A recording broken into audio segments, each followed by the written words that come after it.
We're here with the guys from Tired and Old. And it's a privilege. Thank you so much. And we had to bring in you guys a little bit of music from Lettuce. If you guys not versed in their music, I'm a fan of theirs. Lettuce, so, huh? Lettuce, yeah. I've never actually heard of lettuce. I've eaten the vegetable, but Never heard of it It's right next to tomato. in the music context. It's right before a peach. they were. That's my impeachment joke for the day. Oh, too soon. Too I soon. think it's soon. I'm triggered. I'm just glad you said triggered. Yeah, pull trig, bro. All right. True. Dab. So you guys are from Tired and Old. You guys got your YouTube channel. Tell us a little bit about what you guys do.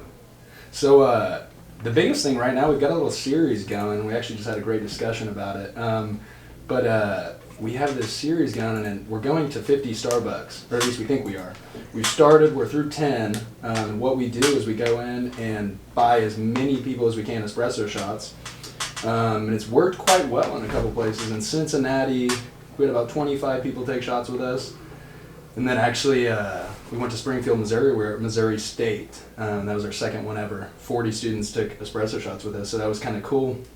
But when we think of our channel, it's not necessarily just a Starbucks channel.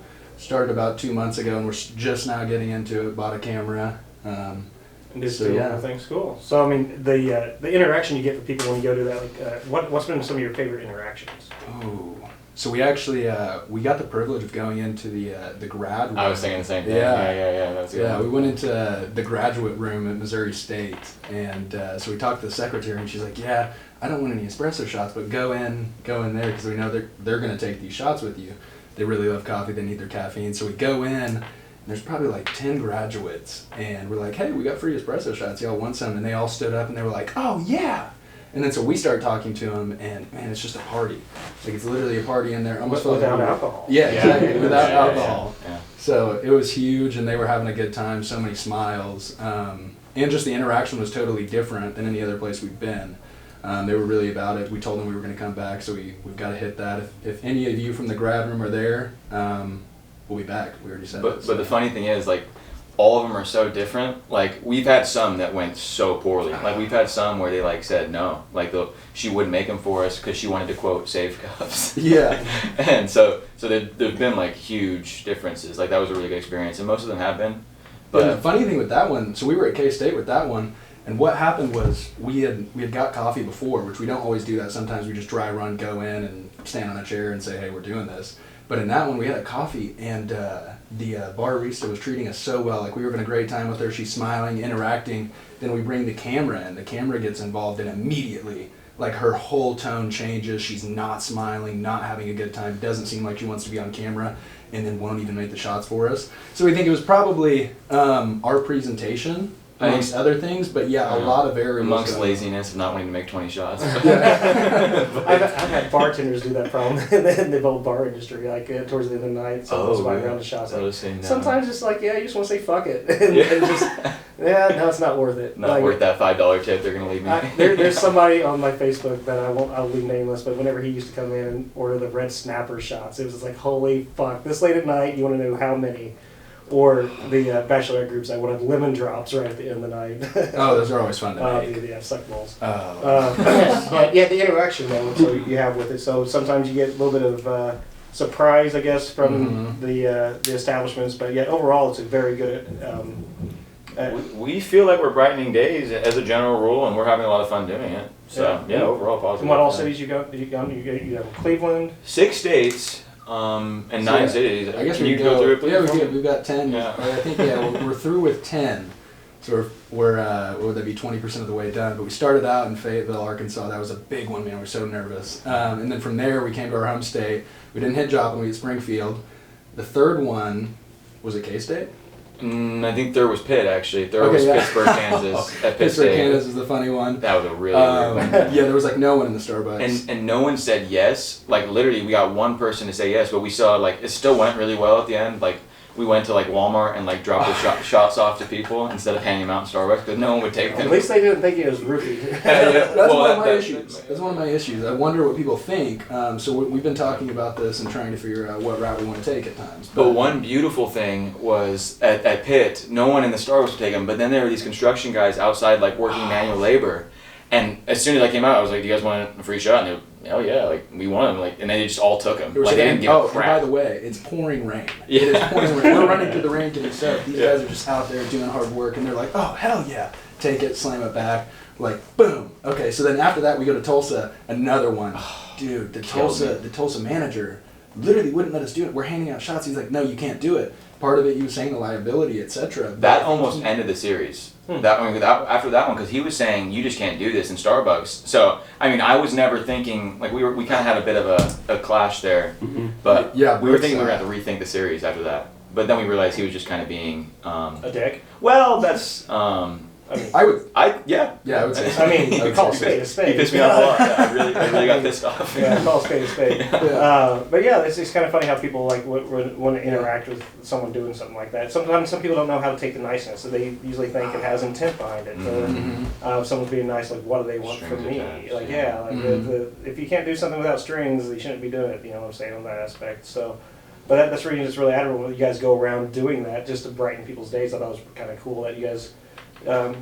Do that. That's pretty admirable. So that's Yeah, well, it's probably might be a little charitable to say it's just to brighten days. I mean, we have a lot of fun doing it and stuff. So there's Yeah, definitely some selfishness in there. yeah, that's okay. But, I mean, it's okay yeah. to have some personal gratification through that. Like even if you like doing the traveling part or Mhm. doing whatever. I mean, Yeah. it's okay to feed yourself as well, and Right. somehow emotionally, mentally, physically, financially. Mhm. Doesn't matter how you do it. So that's pretty cool. Yeah, and so behind the scenes, we were actually just having a discussion for maybe 30, maybe it was an hour, but we were talking about it, and one thing that we've had trouble doing whenever we're doing the Starbucks, a lot of times we're really nervous, and we get nervous for no reason. But what we want to get more into is actually talking to people. And so we were having a big discussion about this, and we just haven't done that enough. We went and bought these shots, and everyone's loving it and having a great time and wanting to interact. But then our adrenaline's going so much, we literally, several times, we have sprinted out of the place. Literally, full of energy. I've seen that on the vlogs. Saw it on the most recent. Straight sprint. Well, Yeah. last time after we bought the shots, like there were like 4 of the people that took the shot standing there, like, and you were off talking to someone, so it was just me to entertain, and I literally just started standing there awkwardly. I was nervous, and I literally had to apologize. Like, I'm so sorry, I'm just standing here awkwardly. Like, so You're like, I don't know what to do with my hands. Oh god, that's a great one. That's a great one. So Usually just try to make it more awkward for them than it is for you, then you're okay. yeah. Yeah, so if you start feeling awkward, just make it awkward for them. What's the best way to do that? I mean, I can say a couple ways. yeah, let's hit those. I don't know if some of them's going to be legal or not. Oh, nice. Oh, Trip interesting. naked. You never know. It's like, hey, just start slowly taking off your clothes and see what happens. That would do something to him. I mean, stop at boxers or underwear. You know, Mhm. don't get that on that sexual registry. Yeah. Sex registry. Yeah. Don't go. Don't know that if far. that's super good for the brand. Yeah, you know what? It's kind of funny. How Maybe it's exactly what the brand needs. it's okay to push the envelope for a little bit. You know, it's just Yeah. But I know it's really cool what you guys are going to try to see in the future of how people are going to interact and stuff like that. Definitely. That's one of the biggest things of our channel is we kind of make this joke that we want to meet the great Winnipeg, and so everyone who hears that is like, dude, what the f are you talking about? Well, that's our skit portion, because our skit portion is we actually act as Tired and Old. I don't know if you guys have seen those ones. Oh, But, yeah, there's just one. So, yeah, we've that's done some separate. acting. Yeah, we But just- the great Winnipeg to us is actually just the most interesting person in the world. Picture like the Dos Equis man. We want to find him or her, and we want to talk to that person. So we're extremely interested in just meeting really cool people and engaging in a different way than we do, say generally in job on a day-to-day basis. This, for example, has been fantastic. Like, who would have thought? So I was in TV productions in high school. Basically dropped out after the first year, didn't really make any videos, and now I'm here, and I've never even been in a room with, I think, a camera like this. Like I said, the camera's in here, this setup right now, having a blast, and this is totally new for me. So hopping on a podcast, never done that. So yeah, what Tired and Old has done for us is just led us in Just a open new doors. direction. Yeah, open exactly. doors. I mean, that's what it's about. Like creating opportunity and doors to open for people.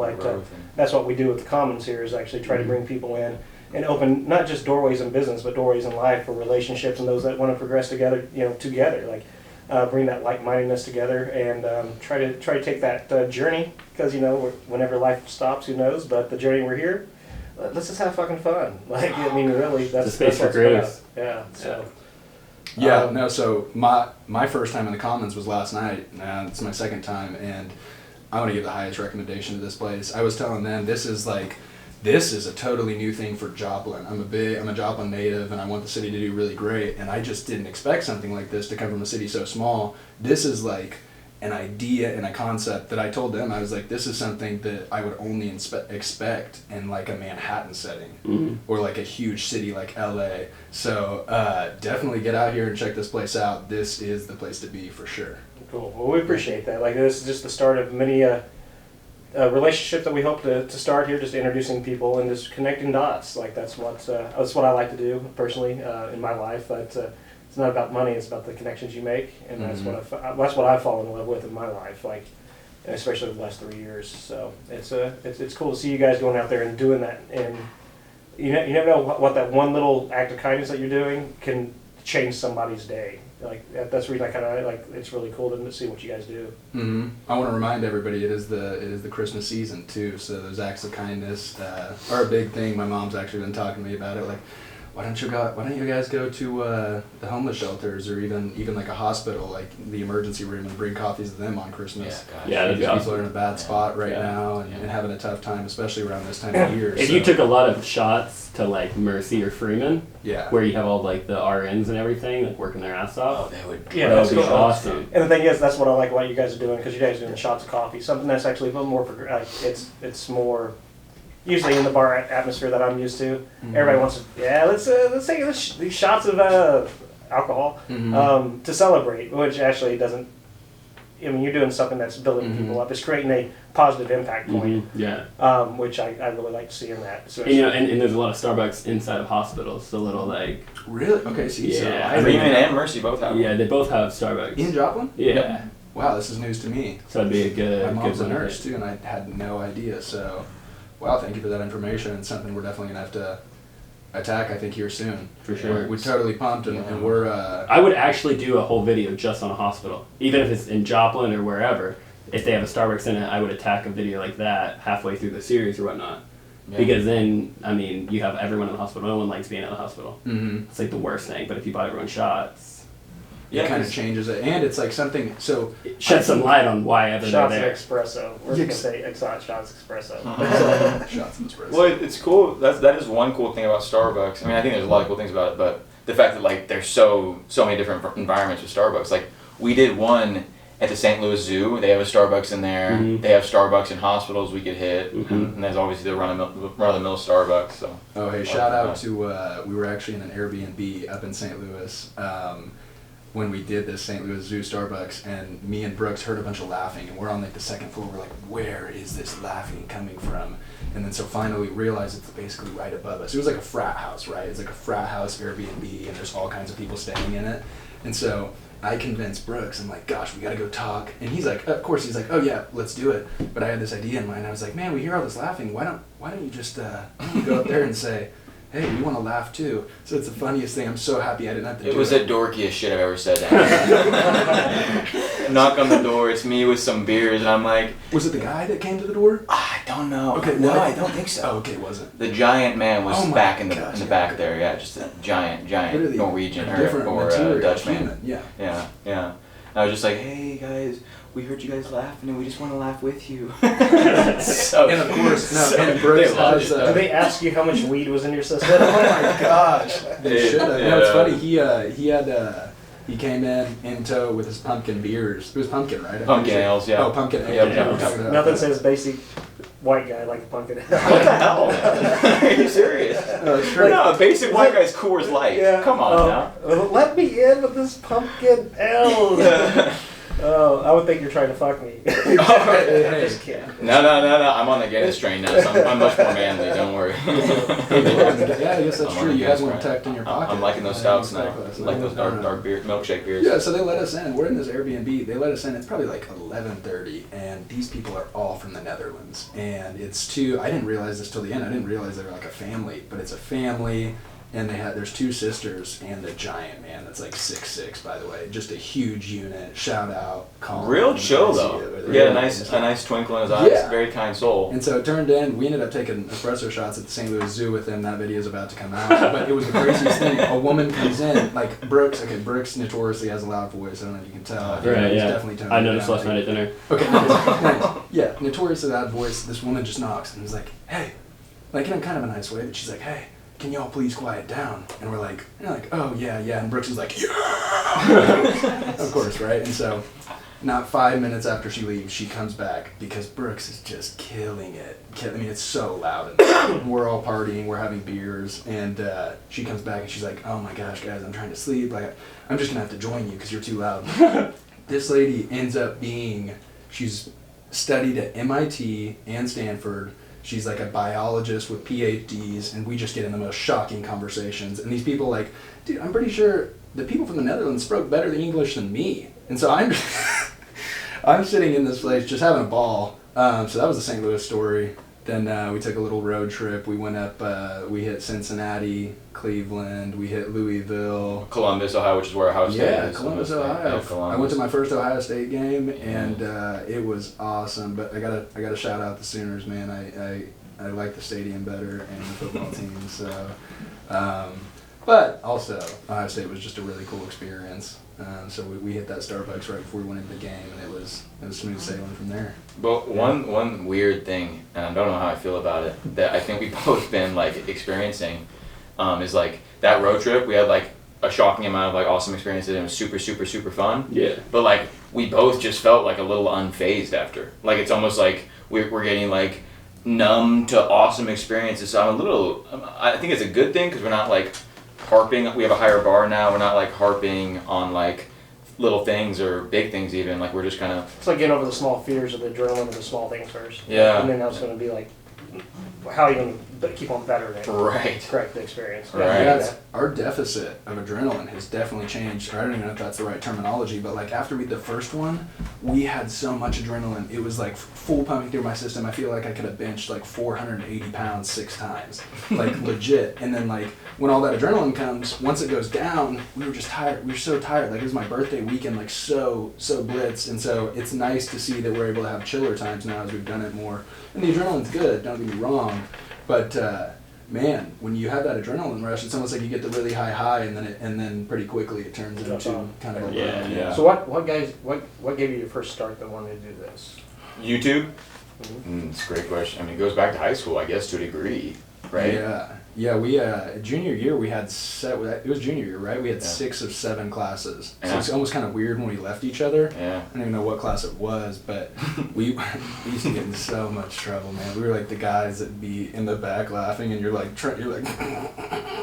and all your neck veins are just bulging out, and the teacher's like, who are these freaking clowns, man? And We would just go on walks around the school, too. We would just... oh yeah, go just on stay walks after up school. there, yeah. We went to the mall school. Though. We were the last class to graduate from the mall school, 2014. You know what I'm saying? I was 14 years out of school. Oh, nice. Yeah, this guy. Holy I fuck. just learned that this guy's 37. It's like, man, you look about 27. So Mm. I got to figure out what you're doing and how you're doing it. No kids. That's Oh. gosh. It's Sorry for those who have kids. I'm really not, but no kids. Hey, that's how I'm trying to keep it. That's Wow. definitely how I'm trying to keep it. They scare the living H out of me. HE double hockey sticks. It's not me having a kid that scares me. It's other people and their kids that scare me. You just don't like to see those I little just- rugrats? Oh man, I can go on a tangent about this. Let's do it. I can go on a far tangent about this. I'm sure that people will be offended by it, but I just I don't want to grow my kids up around how other people raise their children sometimes because it doesn't meet my philosophy. So I don't want to put myself through it, to be honest with you. So that's going to be the reality of the situation. Man, you can literally walk around Walmart. Walmart is a fantastic cultural experience, by the way. If you Birth control 101 for me. oh, exactly. And some of the parenting is shot. It's always really crazy. I mean, I'm not saying anything wrong with it, but like when you're walking around, you go down aisle 16, you're trying to pick up some walnuts or whatever, and then all of a sudden there's like 2 twins, but they're on a leash, and you're like, whoa, what's the story behind that? Are they just wild and like had too much sugar and running around? I don't know. So I mean, yeah, there's just a lot of problems to it. I mean, I do applaud the parents out there that are doing a great job. I mean, Yeah. I do give you a round of applause. It's not easy in today's day and age. So I do applaud all of the parents that are doing a great job. So I'm not taking anything away from them. I just know it's not for me. But how do you feel about those baby leashes? man, I'm one of those guys, like when you ask me something and it's like a question like this, like I really haven't made my mind up on a lot of things. Yeah. So what my feelings about it, it's a jarring experience, I'll say that. I'm always like taken back. Like it's not just like seeing a random person walk down the road. Like I definitely notice it. I'm like, whoa, that dude's on a leash. Usually I think I have a positive experience about it. So like just yesterday I was like over helping an old woman out and she was babysitting a kid, and I haven't been around kids too much in my life, and he was riding up the street. This is like a 4 or 5 year old kid is riding up the street on his bike, and I'm sitting. She's chill. She doesn't see him, but we're in like a little cul-de-sac, and I'm sitting there like worried. I'm like, man, I can't see this kid. Is he gonna get abducted? Like, geez. And I remember like those feelings of when I'm in the mall, or like when I was out in public and lost. Like I'm at like a J.C. Penney and I'm like a young kid lost. I'm scared as all get out. So I like that. Man, if you have your kids on a leash, you're definitely not going to lose them. Like, no one's going to abduct them, hopefully. So I like you've got that little safety net. But we shouldn't be living in a society that we have to have them on leashes. No, I know. Well, You know, what do you guys think about like the whole kid thing as a discussion? What do you guys think about leashes for your wife? in my past experience, it wasn't the leash that was needed. Okay. But it definitely would have helped if you would have had a leash. No, so for me, it's just if I learned how to communicate better. That was my problem. That's Because it's really all communication. Even with kids and stuff with leashes, it's parents don't understand how to communicate with their kids sometimes. They just think it's the easy way out. You know, they want here, let's put this tablet here or do this. They want to distract them because they think that's parenting these days, and it really isn't. Yeah, that's the only reason I haven't had a girlfriend in 8.5 years. Is just That's the only reason. Great human. Yeah, that's the only reason. Because you're gonna. Yeah. Hey, so to tie the loop on we always thought we had. I love that he brought it back around. I was ready to bring that one to a close there. I like that. Yeah. To tie a loop when we're talking about leashes. Okay. Oh wow! I didn't even mean to do that. Nice. No, Nice. Okay, you didn't notice it either. No, I didn't notice I'm it. not great at noticing that type of thing. So. Anyway, to tie the loop, I mean, we were just like best friends in high school, and we thought we had like a cool thing, like a cool relationship going, bounce off each other pretty interestingly, and we kind of felt like we should start something together, something fun.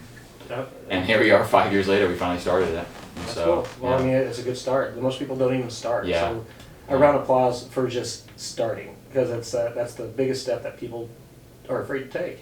Yeah, you gotta jump off that cliff. You gotta jump into the water at some point. And I think that was actually the hardest thing to do, like posting that first video. Oh gosh. All right, hot We're just video. sitting Oh there. boy. Oh, Oh boy. we have like 27 videos that we weren't trying to grow our channel or anything. We're just trying to get over the fear of being on camera. Like, if we were doing this, like if this was our first video, we would be like, I'm a little. But we're so much more comfortable on camera. If this would have been like back in our first video times, we would be. There was time, you'll see it like on some of the videos, and like we decided to leave and we kept the same channel, but they were like from like a year and a half ago or a year ago. You hate them, John. We're You really hate them. Those old videos, you would be pissed off. I mean, I like having those old videos, so that way you can be reminded where you came from. Then. Right. I mean, That's a good point. learning. Like the progress that we were talking about last night with Yeah. going through all the videos. Like Yeah. everyone you made practice gets better makes and better. better. Just keep on practicing. Like for me, public speaking was my number one fear for so long. Just to talk publicly in front of people. Like I hated it. Fucking hated it. I grew up. I had a speech impediment growing up through elementary school. Same. Really? I have difficult. I mean, I'll be real honest. I have difficult reading sometimes because of how my mind operates. Like my mind starts operating. We have so many similarities. It's crazy. I Yeah. have problems with that, but I just learned how to adapt around it and just practice. And you practice your message, you practice what you want to say, until you get perfect. I mean, you never get perfect. Look at Trump, but at least he that's one thing I'll give that son of a bitch. He has mastered talking to the masses that support him. That is true. His rallies are intense. They are. For sure. They are pretty crazy. By the way, I would not have guessed public speaking was a fear of yours back in the day. Yeah, very much so. Yeah, we just had we had a discussion out And- here, and just right now, you don't seem like it at all. And what was the turning point for me was whenever I walked into a Starbucks, and I tell this story quite often, especially with my friend Matt Armstrong and his wife Whitney is the general manager of one here. But Whitney? Yeah. Oh yeah, we know. Yeah. Oh, shout out Whitney. She actually just gave us gift cards the other day. We helped her carry some stuff, but Whitney's awesome. She's good. We love Whitney, yeah. Yeah. But I walked into a Starbucks, and they were asking random questions of people that day. And the question was, if you could master one thing, what would it be? Did you say public speaking? Public speaking. I didn't even just knew